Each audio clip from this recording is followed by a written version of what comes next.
Voilà, merci Haricot pour ce montage, hein, cette belle bande-annonce de Cinémonde, cette 10e édition qui approche de la fin, puisque maintenant nous vous accueillons ici au cinéma Le Fresnoy pour cette 10e cérémonie de clôture, et c'est vraiment tout un honneur. Alors au nom de toute l'équipe, je vous souhaite la bienvenue ici ce soir. Je m'excuse d'ores et déjà pour le retard accumulé, mais on va se rattraper puisque les discours ce soir on va les faire très rapidement pour laisser la place au cinéma. Et on va commencer tout de suite en accueillant à mes côtés le programmateur de Fresnoy, Stéphane Zawadzki, s'il vous plaît on peut l'applaudir.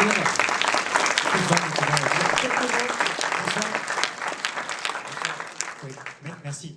Merci de votre accueil. Bienvenue, je vais faire très vite, bienvenue au Fresnoy. Pour cette soirée de clôture, on est très très fiers d'accueillir la clôture de cette 10e édition. Je vais faire très très vite. Le cinéma, le Fresnoy plutôt, prenons les choses dans ce sens-là, vit pour le cinéma et par le cinéma. La diffusion du cinéma, dans ces deux salles de cinéma, celle-ci et la salle Cocteau qui est à côté, et puis vous le savez aussi, sans doute, on fait des films ici au Fresnoy. Nos étudiants produisent chaque année des courts-métrages. C'est dire la place qu'a le cinéma au sein du Fresnoy. Voilà, je vous souhaite vraiment une très bonne soirée, elle est dense, elle est riche, et à tout à l'heure au bar. Merci. Voilà, le rendez-vous est annoncé, juste après cette projection, le cocktail de clôture évidemment.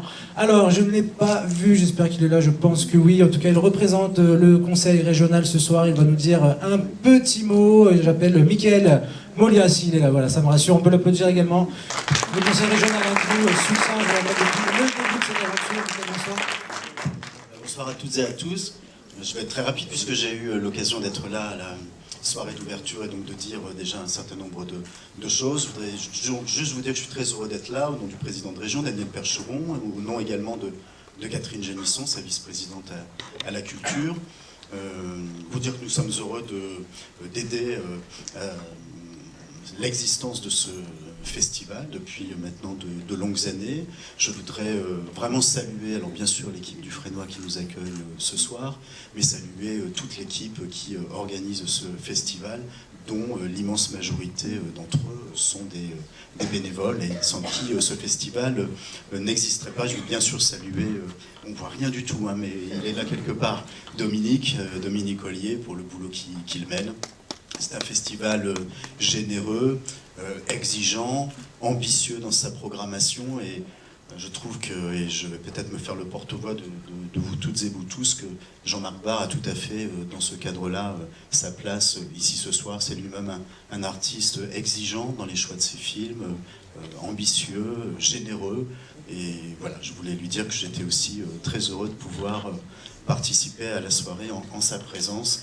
C'est un grand artiste qui a une filmographie qui est exceptionnelle, qui a eu la chance, on peut le dire comme ça, de tourner avec certainement un certain nombre de plus grands réalisateurs qui existent aujourd'hui. Honoré, Garcia, que j'aime beaucoup, Raoul Ruiz, bien sûr, mais ça l'agace peut-être parfois, je ne sais pas, Luc Besson et le Grand Bleu, qui ont tellement marqué notre génération, ma génération. Mon fils s'appelle Enzo suite à la 15e vision du Grand Bleu, qu'il a lui vu depuis 15 fois aussi. Et puis j'arrête là, parce que pour moi c'est certainement le plus grand avec David Lynch, ses prestations extraordinaires dans les films de Lars von Trier. J'ai adoré notamment Utopia, mais bien d'autres. Voilà, donc je suis heureux. Et un élu heureux en ce moment. Profitez-en. Bonne soirée à toutes et à tous. Merci, merci pour ce joli discours sincère et authentique. Alors il va falloir maintenant faire place à ce monsieur qui, comme je vous le disais à la cérémonie d'ouverture, pour ceux qui étaient là depuis 10 ans, nous mène dans sa barque pour voguer dans toutes les galères du monde. C'était plutôt pas mal cette année, on s'en sort bien. Alors, je l'excuse d'avance si jamais il a la langue qui fourche un petit peu, mais c'est vrai qu'on a eu la nuit du cinéma bis hier soir, une folle journée marathon aujourd'hui. Normalement, il a répété son petit discours par cœur, il le connaît bien, il le maîtrise parfaitement. On va l'applaudir très fort, s'il vous plaît, Dominique Ollier, notre directeur festival du cinéma. Bonsoir à tous. Vous demandez peut-être ce qu'on fait au Fresnoy. Pour nous, c'est absolument naturel d'être au Fresnoy, tout simplement parce que c'est l'une des plus belles salles de la région selon nous. Et aussi parce qu'il y a 10 ans, enfin, lors de la première édition, on avait fait notre première projection ici au Fresnois. Et on a été un petit peu débordés ce soir parce que la dernière fois qu'on a fait une projection au Fresnois, il y avait une personne tout au fond. C'était la première projection. Mais on a fait un débat d'1 heure et c'était avec Nadia Elfani. Donc merci de vous être multipliés depuis cette première édition. Comme disait Malik, effectivement, ça a été, je pense, l'une des éditions où on a été le plus concentré parce qu'on voulait réellement la réussir. L'équipe a été également volontairement resserrée avec des personnes qui sont là pour la plupart depuis le début du festival. Et je pense qu'on a vraiment gagné en efficacité cette année et en concentration encore une fois. En 10 ans, enfin en 10 éditions, c'est un peu plus de 500 films qui ont été présentés, dont je dirais au moins 400 films qui étaient entièrement inédits au moment de leur diffusion au festival. On a également fait sous-titrer de très très nombreux films depuis les débuts. Et c'est Marie Amossé qui est au premier rang et qui, une nouvelle fois, va faire le sous-titrage qui nous suit. Je voudrais qu'on l'applaudisse parce que c'est quelqu'un qui nous a permis de découvrir. Voilà, je vais quand même dire à Jean-Marc qu'elle est un petit peu flippée. Elle se tient cramponnée sur son siège. Voilà, et c'est Marie qui, depuis toutes ces années, vous a permis de découvrir et d'avoir accès à ces films qui étaient inédits en France, aussi bien des films contemporains que des films plus anciens. Et on a même fait quelque chose qu'on n'avait jamais fait. C'était aujourd'hui, grâce à Jean-Marc, qu'on avait présenté Doc of New York, et donc un film muet qu'on a sous-titré, en tout cas les intertitres. Et c'était aussi une nouvelle expérience, donc merci encore Marie. Voilà, je ne vais pas être plus long. Une très très belle édition pour nous, avec des nouveautés, c'est-à-dire le ciné-concert qu'on a fait avec Siegfried. Vous avez dû voir quelques images qui étaient là. Je pense que certains d'entre vous avaient été présents. Siegfried est resté plusieurs jours à Lille avec nous pour faire tout c'est-à-dire de pouvoir caler sur le film toute la bande-son qu'il avait créée avec Alex. Et donc dans quelques jours, vous pourrez le découvrir sur Internet pour vous replonger dans ce film extraordinaire et la musique qu'il nous a offerte durant ces quelques jours. Je tenais aussi à remercier les cinéastes qui sont encore avec nous, et Yad Zara, merci, qui est venu des États-Unis pour représenter son film Takwarkor, qui avait gagné au festival il y a quelques années le prix du public. Hier, il était à Berck, car cette année, c'est la première année où on part sur Berck au Familia pour présenter quelques films. Et apparemment, ça s'est très bien passé aussi. Voilà. On va certainement continuer. On se pose beaucoup de questions sur l'avenir de Cinémonde. Il y a je vois une très grosse éclaircie, donc l'aurore n'est pas loin, mais on est vigilant. Comme je vous l'ai déjà dit à plusieurs reprises depuis 2 ans, c'est en point d'interrogation la continuité ou non du festival, car comme l'a très bien dit tout à l'heure Michael, nous sommes entièrement bénévoles sur ce festival. Ça veut dire 30 personnes qui préparent tout au long de l'année. C'est pas juste 2 semaines avant le festival qu'on peut vous offrir ce type de programmation-là. C'est un travail de presque 8 mois et qui se fait la plupart du temps la nuit après le boulot. Donc ceci n'est plus possible, mais j'ai l'impression de me répéter depuis quelques années. Mais là maintenant, on est arrivé au bout de la décision qu'on avait prise. Si effectivement dans les prochains mois, nous n'avons pas les certitudes qu'on pourra avoir simplement un bureau, chose qu'on n'a pas, qu'on pourra avoir 1 ou 2 emplois, effectivement, Cinémonde ne reviendra pas l'année prochaine. Maintenant, croisons les doigts. Comme je vous dis, il y a de bons espoirs que ce non-retour ne se produise pas. En tout cas, nous, on a encore envie de vous montrer les films qu'on aura découverts, comme ce soir, le film avec Jean-Marc Dard. Voilà, je ne vais pas être plus long. On était parti sur quoi après? Eh bien, nos amis bénévoles, justement. Voilà. Voilà. Alors, je vais appeler sur scène toute l'équipe pour que vous puissiez les voir. Silvio, il va y avoir Moumouni aussi, il va y avoir Juliette, Elodie, Paul. Merci vraiment de les applaudir. Justine, Valérie. J'en vois également dans le public qui n'ose pas venir nous rejoindre. Hélène, Nathalie. Véronique. Allez, vous passez Et Mathilde également. Frédéric qui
Voilà, je veux donc encore une fois vous remercier pour cette superbe aventure. Moi j'ai passé un super bon moment, un super bon festival avec vous. En tout cas c'était que du bonheur de sentir toute cette énergie, toute cette nouvelle onde positive qui nous bouscule un petit peu, qui nous donne envie de continuer cette aventure, hein, disons les choses.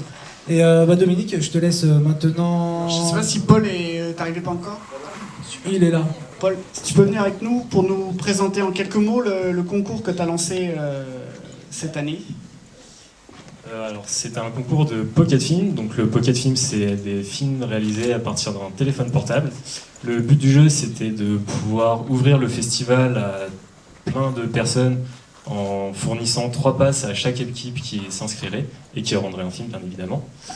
Et du coup, on a eu un super gagnant qui vient de Montréal. Un petit clin d'œil, car c'est Giroun, notre premier jury étudiant. Et voilà, son film répondait à notre thématique autour du temps en 80 secondes. Le autour du temps, c'était parce que c'est notre 10e édition, enfin la 10e édition, et que c'est une super aventure. Le temps, les souvenirs, le voyage, l'histoire. Et voilà. Oui, le titre c'est Aller-retour.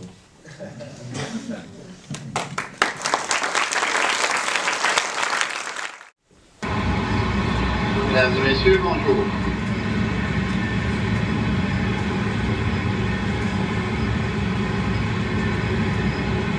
Pour votre sécurité, veuillez noter que la pochette officielle devant vous contient un dépliant qui explique les consignes d'urgence prévues pour votre voiture. Si vous désirez obtenir des renseignements additionnels, un membre de l'équipe de bord se fera un plaisir de répondre à vos questions.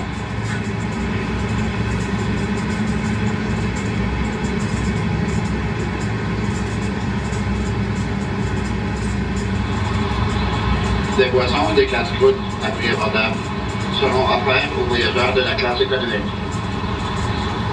Vous voyagez à bord d'un train entièrement non fumeur, y compris les toilettes et la plateforme entre les voitures. Merci de votre collaboration.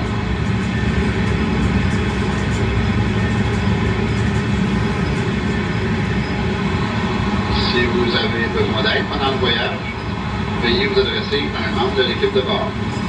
Merci et nous vous souhaitons un agréable voyage.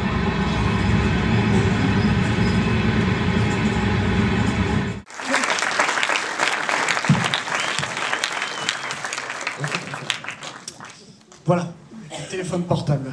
Je ne sais pas si Jean-Marc, tu as déjà tourné avec un téléphone portable. Ah si, dans un film italien. Maintenant, on va parler d'un projet que connaît aussi Jean-Marc Barr. C'est le projet Gimby, dont on vous parle depuis un an. À l'ouverture, on vous en a un petit peu parlé, on vous a donné des nouvelles et on vous a montré quelques images qui nous sont parvenues de Bobo de Lasso, tournées notamment par Mouni, Sanou qui est avec nous, je ne sais plus où il est, et qui est l'un des responsables de ce projet Ciné Gimby. Là, ça va être un petit peu plus long, pendant 10 minutes, vous allez avoir comme ça des personnes qui sont venues fréquenter ce cinéma-là, donc c'est beaucoup d'anciens, et qui nous racontent tout simplement leurs souvenirs du ciné Gimby. Et je tiens aussi à remercier Isaka Compaoré qui est avec nous aujourd'hui, ainsi que Gilbert Lam Caboret, qui travaillent à TV5 Afrique, mais qui également sont du Burkina. Merci à vous d'être avec nous. On découvre les images.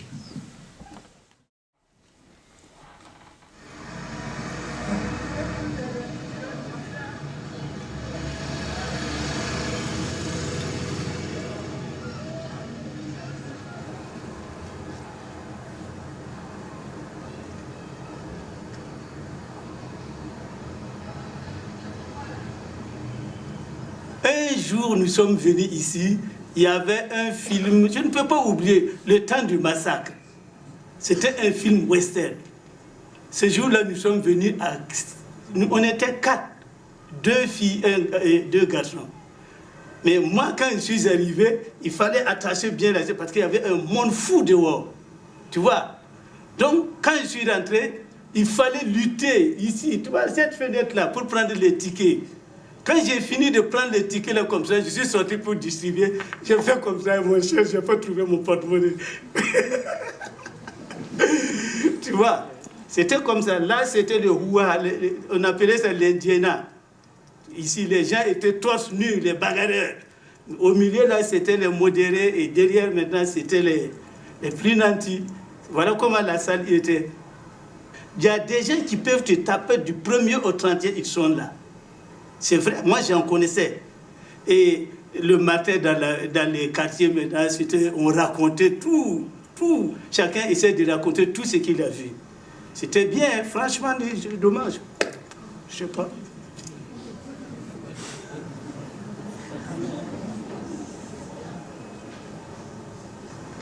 Je voulais un peu évoquer les souvenirs qui justifient aujourd'hui que je voudrais bien voir ce cinéma-là renaître. Je sais qu'il y avait plusieurs cinémas Bobo. Il y avait le Rex qui s'appelait Florida avant. Il y avait le Normandie et il y avait le ciné Eden. Mais tous ces cinémas-là étaient des cinémas qui étaient pour nous, ceux qui étaient du quartier d'ici, assez éloignés et même trop éloignés. Et ensuite, c'était trop éloigné aussi en fonction du programme qu'ils présentaient. Parce que ce que nous, on voulait dans ce quartier-là, c'était des films un cinéma populaire. C'est-à-dire, quand on venait au cinéma, ce n'était pas pour devenir sérieux et assister à une sorte de messe. Non, c'était pour s'éclater. Et donc, je me rappelle que pour venir au cinéma, on se préparait et on envoyait déjà, parce qu'on venait en bande. On ne venait jamais sur le cinéma. On était 5, 6, même une dizaine. On se prévenait et on envoyait en éclairant quelqu'un qui venait prendre nos billets. Après, maintenant, on venait au cinéma et on s'arrangeait à se retrouver sur la même ligne, la même rangée. Pourquoi? Parce que c'était l'occasion pour pouvoir crier. Donc, ce n'était pas pour écouter les autres. Nous, on venait au cinéma pour pouvoir nous éclater, crier et dire ce qu'on voulait. Et quand une action allait se passer, on commençait à dire « Ah, il va faire ceci, il va faire cela, etc. etc. » Et ça, c'était ça la vie du cinéma d'ici. Et les films qui étaient les plus prisés, c'était les films western et les films hindous. Et je me rappelle que les premiers films hindous que j'ai vus ici, c'était Albela. Et puis il y avait Mangala, la fille des Indes. Et ça, c'était les films qui étaient prisés par toute la population. On pouvait passer ce film-là 10 fois et les gens venaient. Donc c'est dire que, bon, ce n'était pas une question de simplement de venir au cinéma, c'était un cinéma qui se trouvait à côté. Et on pouvait venir, même quand on avait fini de manger, on pouvait venir à l'heure au cinéma. Donc c'est ça qui fait que ce cinéma-là était indispensable pour nous. J'avoue que lorsque ça a été supprimé, moi ça m'a fait de la peine. Ça m'a fait de la peine parce qu'on ne l'a pas remplacé par quelque chose qui ait la même fonction.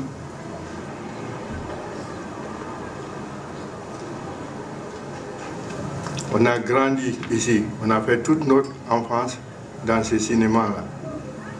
On venait, puisqu'on n'avait pas les moyens, on rentrait par le trou des urinoirs, ou des fois on montait sur les arbres, les manguiers. Et en plein séance du film, on venait avec des crevasses nous frapper. Et des fois même, on se permettait le luxe de coller les anciens billets. Et quand on venait, il y avait un portier qui s'appelait Bécaille. On lui donnait les tickets et on tirait pour faire croire que c'est du vrai. Et puis on rentrait comme cela dans le film. Le film ne coûtait que 30 centimes. Mais comme on était des enfants, on n'avait pas de moyens. On faisait tout pour venir tous les jours voir soit un film indien, hindou ou cowboy. C'était vraiment... C'était notre vie, quoi. Notre vie du quartier, notre enfance et tout et tout. On venait, on passait par les trous. Il fallait, comme on était petit, le trou était petit, on rentrait la tête, on se profilait dans l'urine. Et quand on sort, on vient s'asseoir, on sentait même l'odeur pendant toute la séance du film, mais on a vu le film quand même. C'était l'essentiel.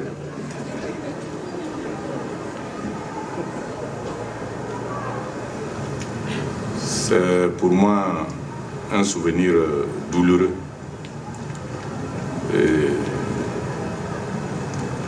Douloureux, je pense que pour ceux qui ont connu cette salle à l'époque, vraiment ça nous rend meurtris. Les salles de ciné ont leur place. Ça n'a rien à voir avec les petits trucs que nous avons dans nos salons là. C'est tout autre chose. J'ai très bien connu cette salle-là depuis tout petit. Et la cour à côté, c'est la cour de mon grand-père. Et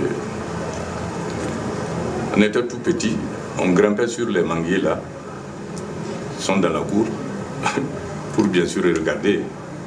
Je sais que mon beau-père avait sa place. Toujours, lui venait toujours avec ses femmes, hein, puisqu'on est polygame ici, pour la plupart. Ils étaient ici tout juste. Bon, finalement même, quand ils venaient, on ne les faisait même plus payer. Il était assidu. Alors que finalement, c'est lui qui est devenu l'imam du secteur. Oui, de la grande mosquée là.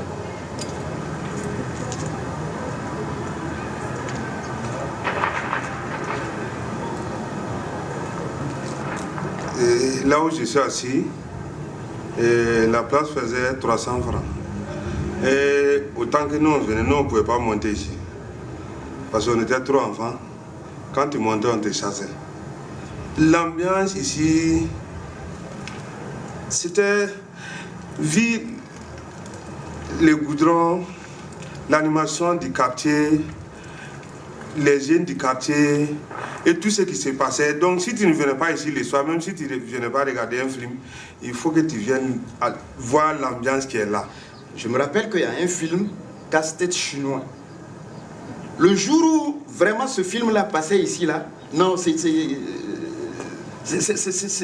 la marée, il n'y avait pas de place. Pour avoir le ticket, il fallait être là vers 18 heures, alors que la séance était vers 20 heures. Venir, sortir de chez soi, c'est-à-dire venir, comment dirais-je, dans une salle de ciné, c'est un acte. C'est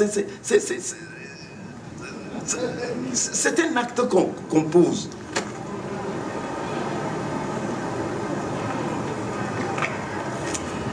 Je venais souvent parce qu'il y avait des films hindous que j'aimais beaucoup.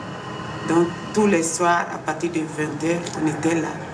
J'étais jeune fille, peut-être dans les années 71, 72, comme ça.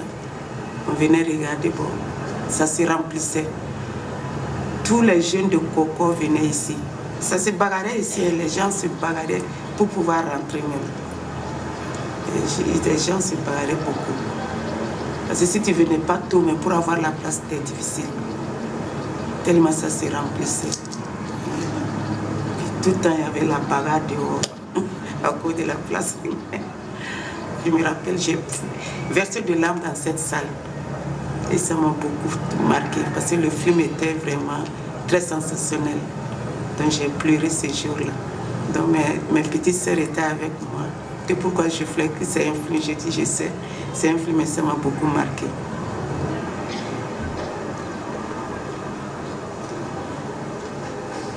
Nous sommes à Dongri, au Chamambé.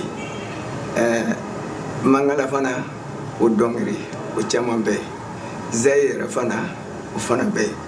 Outmana Dakarata, and the Beseka, au Doruke.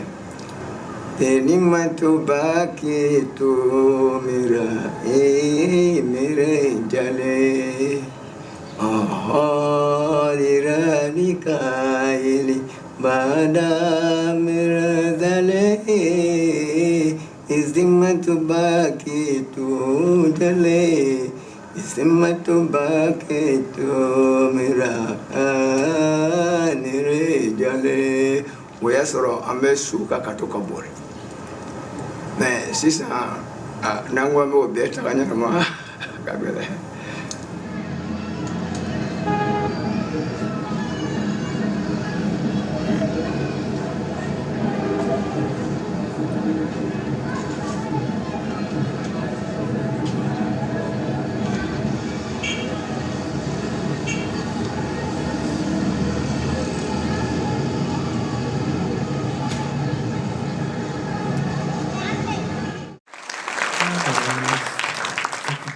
Voilà, donc vous aussi soutenez le Ciné Gimbi, hein, comme vous l'avez très bien expliqué, Moumouni, lors de la cérémonie d'ouverture. Si vous voulez adopter le Gimbi style, hein, je vais le faire moins bien que lui, mais n'hésitez pas à aller le rejoindre juste après la projection. Il vous attend à côté du stand pour voilà, vous vendre des sièges, que Jean-Marc a déjà, je crois, bientôt. Voilà, le siège du Gimbi, des t-shirts, ou plus simplement un soutien comme bon vous l'entendez. Dom, je te laisse en parler un petit peu plus du Ciné Gimbi. Oui, non mais je vais être bref. On compte vraiment sur votre soutien. On en est déjà à 50% du budget, comme je vous disais. Vous avez vu le terrain, parce que là maintenant vous le voyez. Vous voyez un petit peu mieux le lieu. On est vraiment au milieu d'un marché. C'est un quartier extrêmement populaire et ce cinéma sera un cinéma populaire, même si une partie de la programmation sera exigeante, parce que c'est aussi l'ambition de ce cinéma, d'en faire un véritable centre culturel audiovisuel et cinématographique avec 2 salles fermées. On ne sera pas sur un espace plein air, donc avec 2 salles qui accueilleront régulièrement des festivals du monde entier. avec une programmation comme ça décentralisée. Et je peux déjà vous dire que le jour où le Ciné Gimby verra le jour, là on est samedi, et ben si dans 1 an ou dans 2 ans, Cinémonde est de retour et que le cinéma Gimby existe, et ben les réalisateurs qui seront avec nous prendront l'avion dès dimanche avec une partie de l'équipe pour partir à Bobo-Dioulasso et continuer le festival pendant une semaine à Bobo, pour amener comme ça des films qui viendront du monde entier avec les réalisateurs. On sera très très fatigués. Voilà, je vais vous demander d'accueillir chaleureusement, parce qu'il le mérite réellement, Jean-Marc Barr, qui est pour nous plus qu'un ami et un soutien. Merci à vous.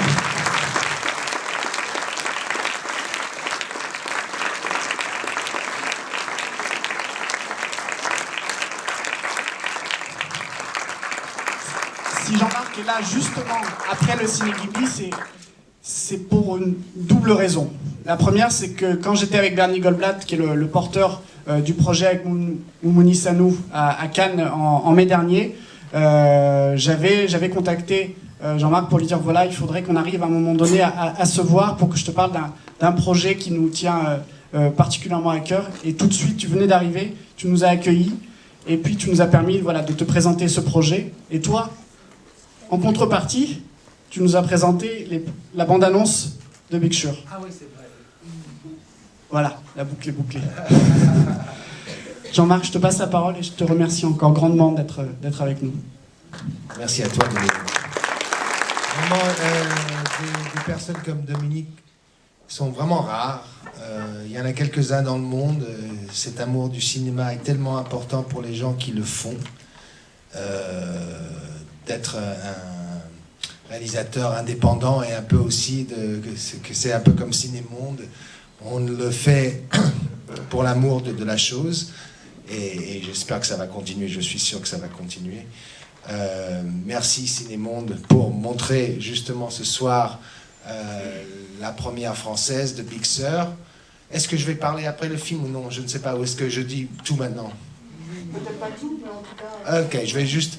Alors, Big Sur est un roman qui a été écrit par Jacques Kerouac 3 ou 4 ans après le succès de On the Road.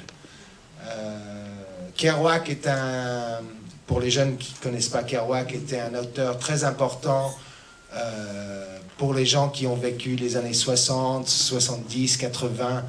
Il représente un petit peu, comment dire,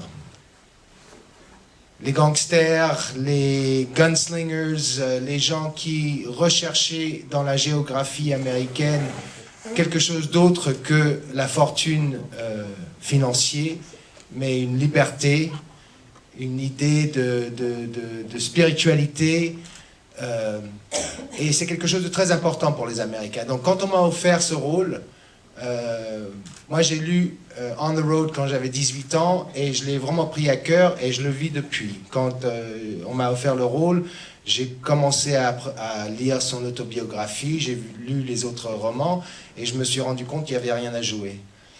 C'était vraiment quelque chose moi je suis quelqu'un qui est toujours sur la route, j'essaye de me retrouver sur la route. Je suis perdu et content. Et ce film est très important pour moi car Le Grand Bleu était un énorme cadeau. Moi, je suis moitié américain, moitié français. Né en Allemagne, sur une base américaine, je suis hybride. Mais avec le Grand Bleu, j'ai surtout pu participer après, avec Lars von Trier et les autres, à faire un cinéma européen en langue anglaise, parce que ma langue, c'est surtout l'anglais. Mais chez moi, en Californie, moi je viens de San Diego, chaque fois qu'on me proposait un rôle à Los Angeles, c'était pour jouer un Français. Et c'est parce qu'on me voyait comme Jacques Mayol, le petit Français, et avec un nom comme Jean-Marc, bien sûr que c'était un peu évident. Donc c'était toujours très frustrant, parce que là, pendant 30 ans de ma carrière, je ne jouais que des étrangers tout le temps. Et donc tout d'un coup, ce film était vraiment un miracle, car par une copine qui a mentionné mon nom à un cocktail à LA, ils cherchaient Kerouac depuis 7, 8, 9 mois, ils n'arrivaient pas à trouver quelqu'un qui pouvait le jouer. Il y avait des acteurs assez connus qui voulaient le faire, Mais ils n'arrivaient pas à décider. Et ma copine, à ce moment-là, a parlé juste à dire il faut que tu trouves un rôle pour mon ami Jean-Marc Barr.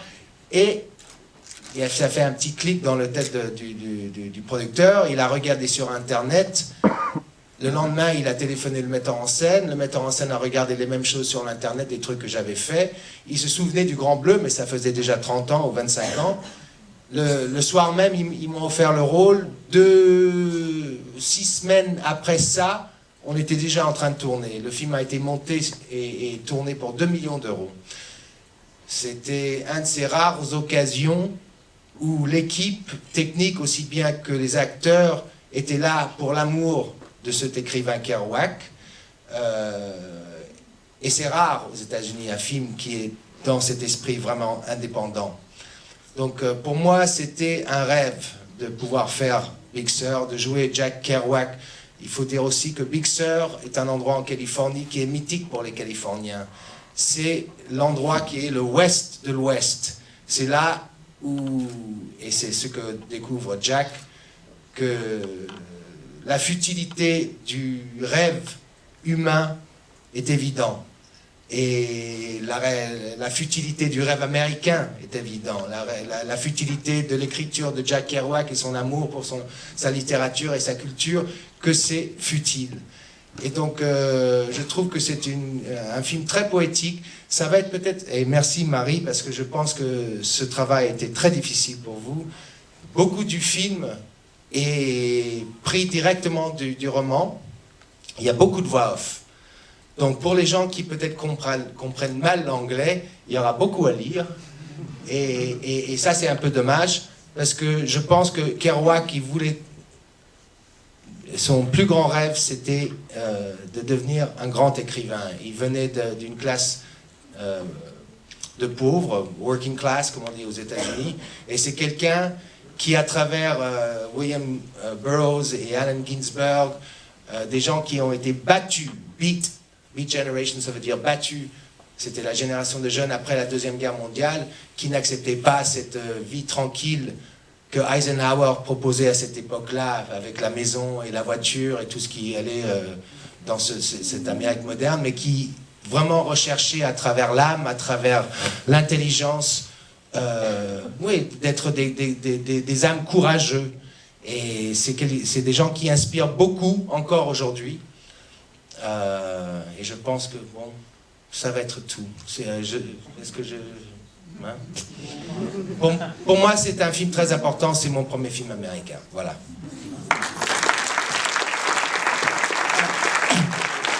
Avant qu'on découvre le film là, dans quelques instants au Frénois, je vais inviter Anne-Jo, parce qu'on a une petite surprise pour toi. Anne-Jo Brigaud, qui est l'une des fondatrices du festival. On est un petit groupe et elle faisait partie de l'aventure depuis le début. Je l'ouvre pas tout de suite. Bon, alors, d'abord, c'est pour toi. C'est un papillon d'honneur, mais il y a un sens pour l'ouvrir. Ah, mystère. C'est un papillon, ça fait 10 ans. Voilà, ça fait 10 ans qu'on a des papillons qui s'envolent comme ça. On a un papillon qui est allé se poser du côté du Liban. On en a un qui est allé caresser la terre canadienne avec Robert Morin. Papa la chasse aux lagopèdes. On en a un qui est reparti vers l'Europe, en Bosnie, avec Imamovic pour Belvédère. On en a un qui est revenu en France, dans le Nord, avec Pleurs en silence. Et puis un autre qui s'est posé du côté du Saint-Laurent, du côté de Diego Star. Puis ce soir, pour ton œuvre, ton travail, ton amour du cinéma, et comme tu dis, pour cet opéra d'images. Voilà, un papillon.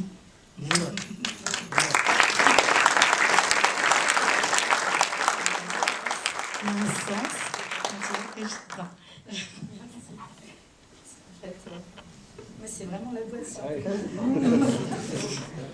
Voilà.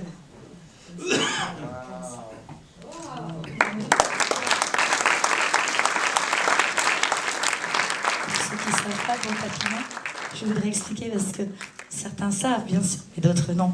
Et en fait, le papillon, c'est une histoire aussi d'amour, parce que c'est une création. C'est un objet voilà, qui signifie l'écriture, la bande image. C'est une musique aussi. Et c'est un objet que je crée en Afrique, sur les bords du fleuve Sénégal, sur ma terre saint-louisienne. Et je le co-réalise avec Nassir Abderrahman, qui est un ami Touareg, voilà. Et donc, voilà, c'est un travail à plusieurs mains.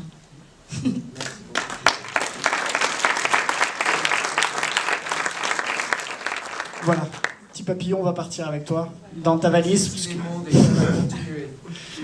Bonne projection, puis on se retrouve après pour discuter avec Jean-Marc et puis pour boire un verre à côté. Merci à vous. Jean-Marc Barr.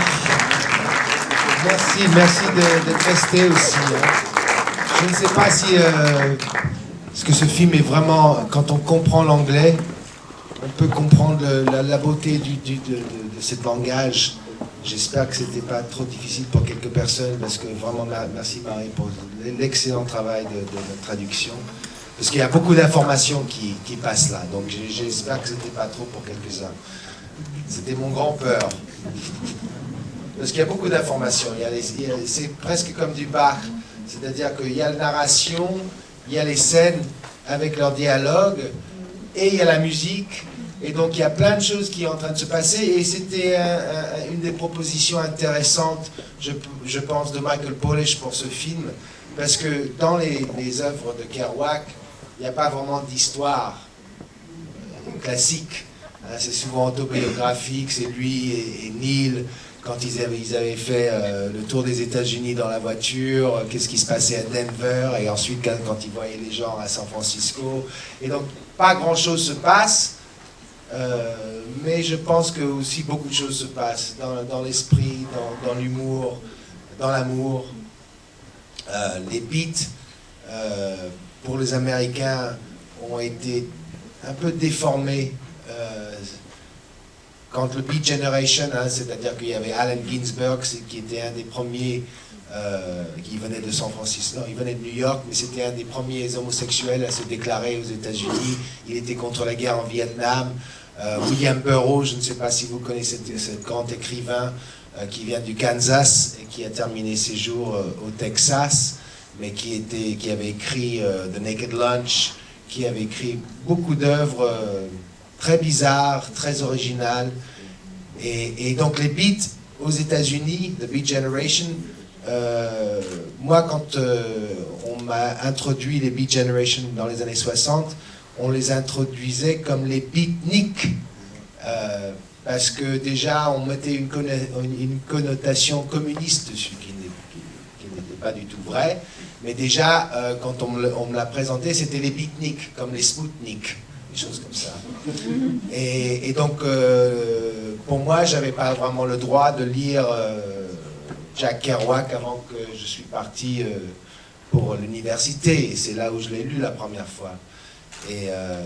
Et au fur et à mesure, c'est quelqu'un avec qui j'ai eu un grand rapport, parce que il est catholique. Moi j'étais catholique. Il avait un côté français. Son grand-père était un breton qui s'est marié avec une indienne, un indien indigène canadienne. Donc il a le cherokee, l'irlandais et le français. Et donc je me sentais très très proche. Mon père est irlandais.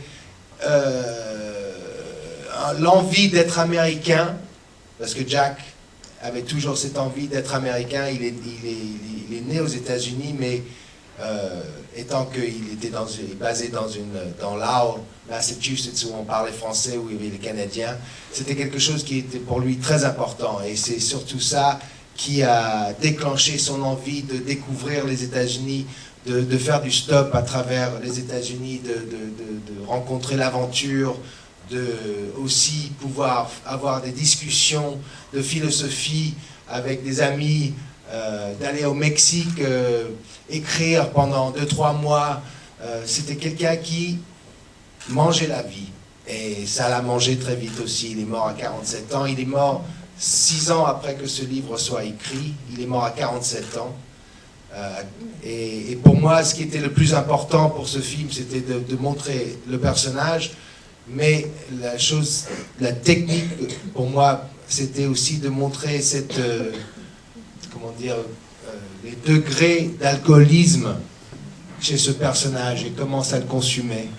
Et Neil aussi, Neil Cassidy, il est mort, donc Jack est mort à 46 ans, Neil est mort à 47 ans, sur le bord d'une route. Il avait fait un overdose, c'était quand il passait du temps avec Ken Kesey et ce bus magique. C'était des Jimi Hendrix, c'était comment dire, comme beaucoup de célébrités qui se sont éteints à cause de leur célébrité, comme Marilyn Monroe. Ouais, pour moi, c'était un petit peu des gens sacrifiés à cause de leur célébrité. Et selon toi, là, en ayant justement préparé ce rôle, même si tu as eu très peu de temps entre le moment où on t'a dit oui, c'est toi qui vas jouer le rôle, et puis même si tu connaissais déjà l'œuvre de Kerouac, en lisant, en revoyant sans doute des vidéos peut-être de l'époque qui avaient été faites sur lui, et puis en jouant ce rôle, comment tu analyses justement, parce que tu parles d'alcoolisme, mais ça va au-delà de ça, on sent bien que c'est, et puis on le sent dans son écriture aussi, que c'est quelqu'un d'extrêmement torturé. Est-ce que toi tu as essayé d'analyser ça pour arriver à toucher au plus juste, ou comment? La question est difficile. Parce que pour moi, je connaissais l'œuvre de Kerouac, je ne connaissais pas tout l'œuvre. J'ai découvert que c'est quelqu'un qui se retrouvait quand il était perdu. Quand il a commencé à faire la fête, il est allé jusqu'au bout. C'est quelque chose qui a continué. Donc moi, j'ai pu voir ça dans ma vie. J'ai pu participer un petit peu dans ça dans ma vie, mais j'ai toujours gardé un certain réserve, j'ai toujours regardé ça de loin. Là, c'était d'interpréter quelqu'un qui ne s'est pas retiré, mais qui donnait tout le temps. Comment dire, j'étais dans mon travail et je voulais que le spectateur comprenne que Jacques était victime de son propre succès. Il est charmant, mais à la fois il est dégoûtant, il est impossible à vivre, comme beaucoup d'artistes. Je ne voulais pas donner un côté romantique à Jack. C'était quelqu'un qui était il était beau, mais l'alcool l'a rendu laid. Quand il buvait, tout d'un coup, comme Neil, ils avaient ce regard un peu stupide à la figure. Mais quand tu lis les livres, quand tu lis leurs aventures, tu veux être avec eux, parce qu'ils sont en train de poser des questions, de pouvoir faire la fête et se saouler, et tout d'un coup avoir une discussion sur le zen, ou d'un grand philosophe, ou de parler de Montaigne. C'était des gens qui s'instruisaient énormément, et ils étaient curieux, et c'est ce qui est l'opposé total des Américains d'aujourd'hui. Hein? C'était l'opposé total aujourd'hui. Et donc c'est pour ça qu'ils étaient, c'était des inspirations pour nous les Américains. Moi j'étais né, mon papa a fait 3 guerres pour les États-Unis, on ne pouvait jamais questionner l'autorité, et tout d'un coup il y avait ces gens-là qui posaient plein de questions dont on n'avait même pas le droit de se poser nous-mêmes. Donc c'était des gens qui pour nous étaient très importants, et c'est pour ça que je pense, là depuis 4-5 ans, il y a quelques films sur Kerouac qui ressortent, et je pense que c'est parce qu'ils montrent des valeurs un peu différentes de ce qu'on a été servi des États-Unis depuis 60-70 ans. Voilà, c'est tout.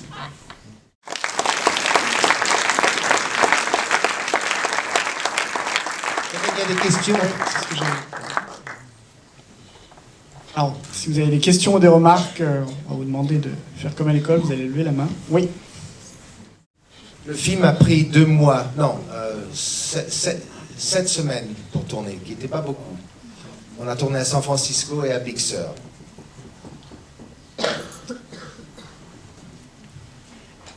Bonsoir. Effectivement, c'est un film sur le mal de vivre. de cette époque-là. Mais juste une petite question technique, je voulais savoir si c'était bien votre voix qui faisait qui parlait en anglais. Le voix off? La voix off, est-ce oui, que c'était la moi. vôtre? Parce que si vous voulez, quelquefois, quand vous parliez dans une scène, hein, quand on vous voyait dans une scène, eh bien j'avais l'impression que c'était pas toujours la même voix. Mais cela dit, vous aviez une très belle voix et vous avez une façon de lire très pour moi, c'était très émouvante. C'est très l'essence- émouvant en anglais. Même si on ne connaît pas bien l'anglais, c'est on ça, est pris par l'émotion. Oui, mais ce qui pour moi était le grand découverte, c'était justement comment cet langage, il faut l'entendre, c'est comme du jazz. Je ne sais pas si vous saviez, mais la manière dont Jack écrivait, c'était pas sur des morceaux de papier, mais sur des rouleaux de papier. C'était d'imprimante, donc il changeait jamais le papier, il écrivait constamment, c'était spontané, improvisé, et vraiment ça devenait une épreuve, quelque chose de physique. Et un des moments le plus magiques du tournage pour moi, c'est quand je suis arrivé à San Francisco et je me suis mis dans une chambre avec le metteur en scène qui m'a dit « Ok, est-ce que tu as travaillé un petit peu le langage ?» Et j'ai dit « Oui, je l'ai travaillé un petit peu à Paris. » Et puis j'ai commencé à le lire.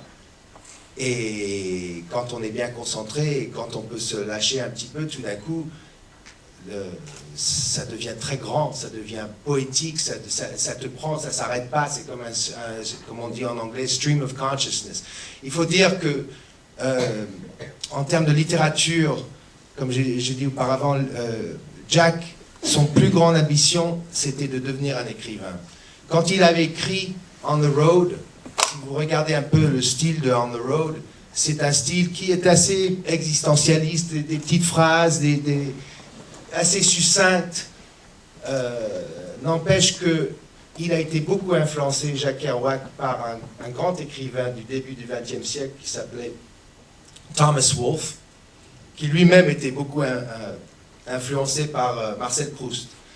Et donc, vous voyez dans l'écriture entre On the Road et Big Sur, tout d'un coup, dans Big Sur, il y a des paragraphes, un paragraphe qui peut durer 3 pages et n'être que deux phrases, où tout d'un coup, ça ressemblait à ce qui se passait chez Proust et chez Thomas Wolfe, un stream of consciousness, des choses qui n'arrêtent jamais, qui tiennent une vie, qui sont tous liées.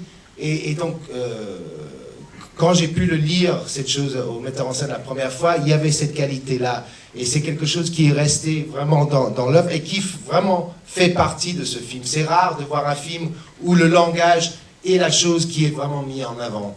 Et je pense que c'était l'intention du metteur en scène et du producteur de faire un film sur la littérature américaine. Voilà. Sur la littérature, mais aussi sur le paysage. Moi, j'ai été saisie parce que il y avait la violence des vagues. De temps en temps, il y avait ces nuages, ces gros nuages, puis un ciel bleu, et puis cette lumière dans la forêt. Et ça rythmait bien avec la poésie de votre voix. L'endroit est vraiment un endroit, je ne sais pas en France si on a quelque chose d'équivalent, mais Big Sur est vraiment un endroit connu aux États-Unis, connu parce que it's the end, c'est la fin. C'est là où le rêve américain, normalement, arrête, mais il ne s'est pas arrêté là, malheureusement, mais c'est vraiment quelque chose qui est important pour les Américains. Et si vous avez l'occasion d'aller dans ce beau pays qui est la Californie, il faut absolument aller à Big Sur. Il y a une vraie spiritualité dans cette géographie, vraiment.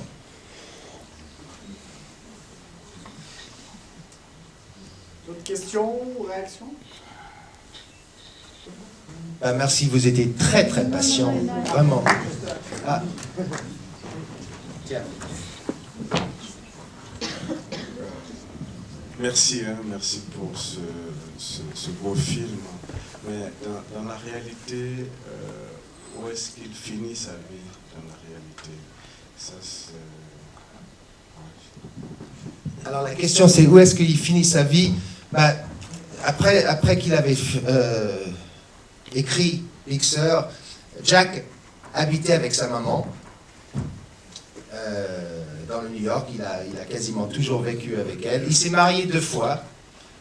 La première fois c'était pour essayer de sortir de prison parce qu'il a été accusé de tuer quelqu'un. C'était justement quand il parle de Lucien. On parle de Lucien quand il voit Billy pour la première fois. C'était justement Lucien qui avait tué ces personnes. Et donc il s'est marié pour sortir de prison. Et la deuxième fois qu'il s'est marié, il avait rencontré une femme, il a fait un enfant et il est parti juste après. L'enfant a pu vivre jusqu'à, je pense, 18 ans. Elle est morte d'une overdose. Jack n'était pas très bien avec la responsabilité. C'était un grand égoïste. Il ne pensait qu'à lui. Il ne pensait que devenir grand écrivain. Et donc, il a vécu sa vie comme ça. Et si on voit, vous pouvez aller sur YouTube et il y a des interviews de Jack vers la fin de sa vie. Et littéralement, c'était pas trop loin de ce que j'avais montré, c'est-à-dire qu'il était sous tout le temps. Tout le temps, il était sous. Et il est mort à 47 ans à la maison trop tôt. Est-ce qu'on a détecté la cause en fait, de ce malaise profond là? Est-ce qu'on sait pourquoi, à quel moment? Ben non, c'est l'alcoolisme. C'est-à-dire que je pense que ces gens, ils vivaient à une telle température et que vraiment l'alcool était est toujours un grand tueur. Oui, il y a tellement de gens qui se sont sacrifiés à cause de ça. Je pense que l'image de ce que était Jack Kerouac. Au début du film, il y a un type qui présente Jack avec le piano et c'était Steve Allen, c'était comme, je sais pas, Michel Drucker de l'époque. et d'être présenté comme ça, c'était énorme. Mais il y a beaucoup de gens qui ne savent pas comment relater avec ce succès. Et beaucoup de gens qui se sont sacrifiés à cause de ce succès. Donc, comme Marilyn Monroe, comme Jimi Hendrix, comme plein d'autres, des fois la célébrité peut devenir trop dangereux et tuer l'artiste. Et je pense que c'était le cas avec Jack. Ou peut-être que ça faisait partie de son destin.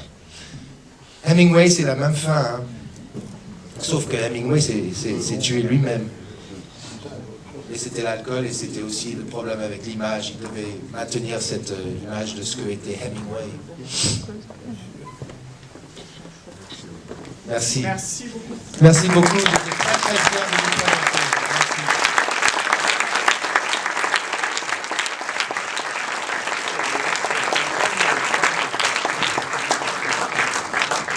Bon, maintenant, on va boire.